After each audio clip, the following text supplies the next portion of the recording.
तुलसीदेवी श्री शालिग्रामस्वामी अष्टोत्तर शतनामावली। ओं तुलसीदेव्यै नमः। ओं वृन्दायै नमः। ओं वृन्दावनवासिन्यै नमः। ओं विष्णुप्रियायै नमः। ओं हरिप्रीतिकरायै नमः। ओं भक्तवत्सलायै नमः। ओं पावनायै नमः। ओं पापनाशिन्यै नमः। ओं सुगन्धायै नमः। ओं सुमनस्यै नमः। ओं सुमालिन्यै नमः। ओं सर्वमङ्गलायै नमः। ओं मङ्गलदायकायै नमः। ओं महापुण्यायै नमः। ओं पतिव्रतायै नमः। ओं विष्णुपत्यै नमः। ओं श्रीहरिप्रियायै नमः। ओं तपस्विन्यै नमः। ओं धर्मनिष्ठायै नमः। ओं सत्यवत्यै नमः। ओं सर्वदेवनमस्कृत्यै नमः। ओं जलन्धरपतिव्रतायै नमः। ओं वृन्दारकादिपूजितायै नमः। ओं तुलस्यै नमः। ओं तुलनातीतायै नमः। ओं सर्वतीर्थमयायै नमः। ओं विष्णुसन्निहितायै नमः। ओं सद्भक्तिप्रदायै नमः। ओं तुलसीवननिवासिन्यै नमः। ओं कृष्णप्रियायै नमः। ओं तुलसीपूजासन्तुष्टायै नमः। ओं तुलसीमालाभूषितायै नमः। ओं केशवप्रियायै नमः। ओं हरिप्रीतिदायकायै नमः। ओं सुगन्धपुष्पमालिन्यै नमः।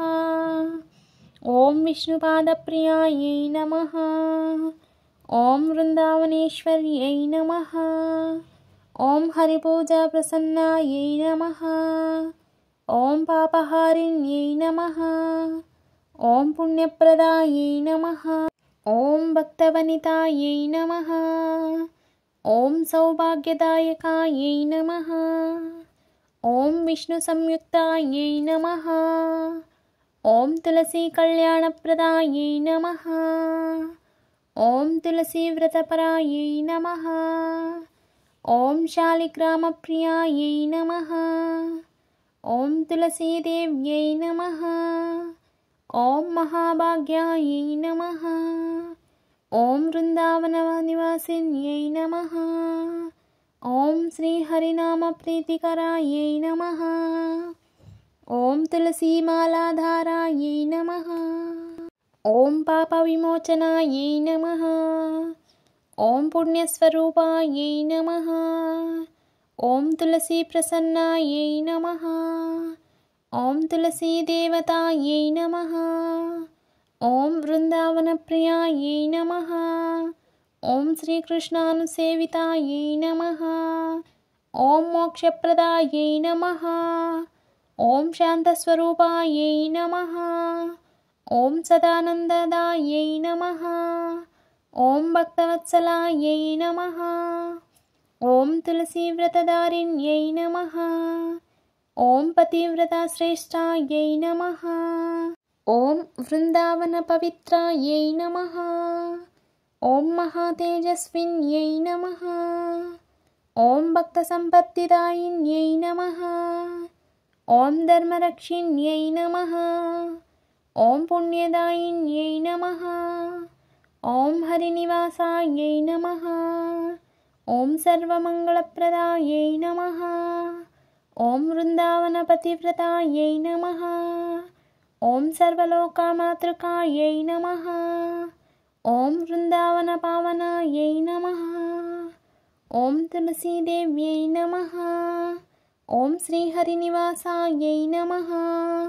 ओं वृन्दावनवासिन्यै नमः। ओं भक्तनिष्ठायै नमः। ओं शान्तमूर्त्यै नमः। ఓం మహాతపస్విన్యై నమః. ఓం శ్రీహరినామప్రీతాయై నమః. ఓం తులసీమాలాభిషక్త్యై నమః. ఓం వృందావనశోభితాయై నమః. ఓం వృందాపతివ్రతాయై నమః. ఓం విష్ణుమనోల్లాసకారాయై నమః. ఓం తులసీవనశోభిన్యై నమః. ఓం హరిప్రీతికారిణ్యై నమః.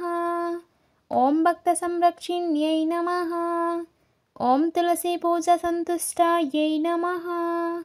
ఓం విష్ణుప్రసన్నదాయిన్యై నమః. ఓం పుణ్యఫలప్రదాయై నమః. ఓం తులసీమహిమాన్వితాయై నమః. ఓం తులసీపాత్రప్రియాయై నమః. ఓం హరిపాదార్చనసేవితై నమః. ఓం తులసీప్రసాదదాయిన్యై నమః. ఓం వృందావనదీపికాయై నమః. ఓం సర్వదేవ నమస్కృత్యై నమః. ఓం తులసీమహాత్మ్యప్రదాయిన్యై నమః. ఓం వృందావనసుఖదాయిన్యై నమః. ఓం శ్రీహరిప్రసన్నదాయిన్యై నమః. ఓం వృందావననేశ్వర్యై నమః. ఓం తులసీప్రసన్నాయై నమః. ఓం తులసీవననివాసిన్యై నమః. ఓం హరిప్రీతికారిణ్యై నమః. ఓం తులసీమహిమాన్వితాయై నమః. ఓం తులసీప్రసన్నదాయిన్యై నమః. ఓం వృందావనప్రభాయై నమః. ఓం శ్రీహరిప్రియాయై నమః. ఓం తులసీ శాలిగ్రామ సంయుక్తాయై నమః. ప్రతి శుక్రవారం మంగళవారం ఈ తులసి అష్టోత్తర శతనామావళిని వినండి. అలాగే తులసి వివాహం రోజు వింటే చాలా చాలా మంచిది. మీకు ఈ వీడియో యూజ్ఫుల్ అనిపిస్తే వీడియోకి ఒక చిన్న లైక్ ఇచ్చి ఛానల్ను సబ్స్క్రైబ్ చేసుకోండి. Thanks for watching.